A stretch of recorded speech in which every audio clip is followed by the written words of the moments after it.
চিন্তা বাড়াচ্ছে গুলেনবাড়ি বা জিবি সিন্ড্রোম। ইতিমধ্যে মহারাষ্ট্রে একজনের প্রাণও চলে গিয়েছে। স্নায়ুর এই বিরল রোগ রাজ্যে একাধিক রোগের সংক্রমণে মৃত্যু একাধিক। তবে এখনই আতঙ্কিত হওয়ার কোনো কারণ নেই, বরং সাবধানে থাকার পরামর্শ দিচ্ছেন চিকিৎসকরা।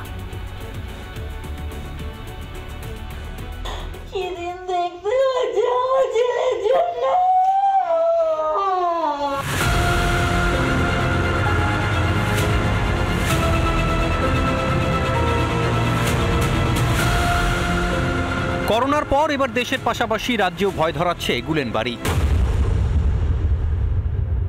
একদিকে মহারাষ্ট্রের পুনেতে এই রোগের সংক্রমণ ছড়িয়েছে, যেখানে 110-এরও বেশি মানুষ এখনো অবধি আক্রান্ত, এই রিপোর্ট সামনে আসছে, যার মধ্যে মৃত্যু হয়েছে একজনের। আর অন্যদিকে দাঁড়িয়ে রাজ্যের অন্যতম পরিচিত সরকারি হাসপাতাল NRS মেডিকেল কলেজ ও হাসপাতালে মৃত্যু হয়েছে 17 বছর বয়সী এক যুবকের। স্নায়ুর এই জটিল রোগে মৃত্যু হয় আমডাঙ্গার বাসিন্দা উচ্চ মাধ্যমিক পরীক্ষার্থী অরিত্র মণ্ডলের। এখানেই শেষ নয়, সামনে এলো আরও একটি মৃত্যুর খবর। গত 26শে জানুয়ারি মারা যায় বছর দশকের দেবকুমার সাউ। বিসি রায় শিশু হাসপাতালে মারা যায় জগদ্দলের বাসিন্দা ওই কিশোর। এক সপ্তাহ ধরে সেখানে চিকিৎসাধীন ছিল দেবকুমার।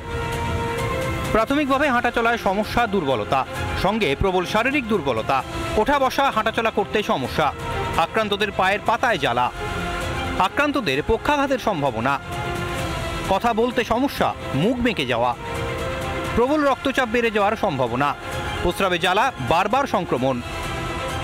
আরও দুজন শিশু চিকিৎসাধীন রয়েছে বিসি রায় শিশু হাসপাতালে। একজন অনেকটা সুস্থ হলেও অন্যজনের বিপদ এখনও কাটেনি, তাকে ভেন্টিলেশনে রাখা হয়েছে।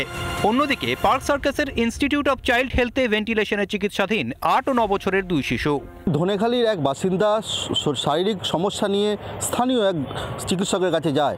চিকিৎসক দেখে যেটা প্রাথমিক অনুমান করে তার মধ্যে GBS উপসর্গ, সেটা তিনি অনুমান করেন।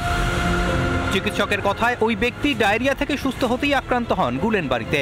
যেদিন ডায়রিয়াটা ঠিক হয়ে যায় তার নাকি 3 থেকে 4 দিন পরে ওনাদের হঠাৎ দেখতে পান যে হাঁটতে অসুবিধা হচ্ছে, মানুষটি মানে পায়ে হাঁটতে পারছে না। সেই সন্ধ্যাবেলা থেকে দেখতে পান যে ওনার হাতে বল পাচ্ছেন না।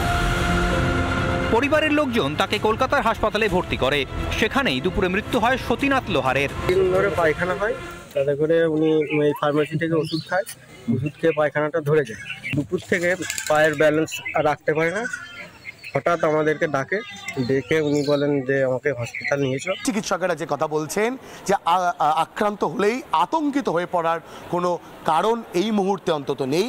এই রোগের যে মৃত্যুর হার, সেই মৃত্যুর হার অনেকটাই কম। এটার ট্রিটমেন্ট তো রয়েছে, তাড়াতাড়ি করে ডিটেক্ট করলে আমাদের IV ইমিউনোগ্লোবুলিন বলে একটি ওষুধ আছে, যেগুলো আমরা দিই সাধারণত পেশেন্টদেরকে।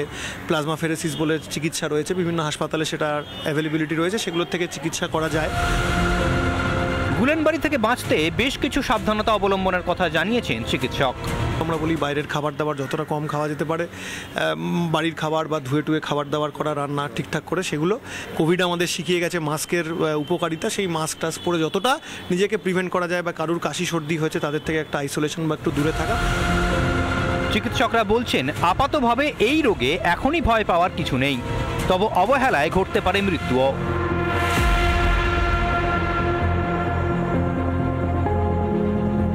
ভাস্কর বসু ও সুজিত গৌড়ের রিপোর্ট, রিপাবলিক বাংলা।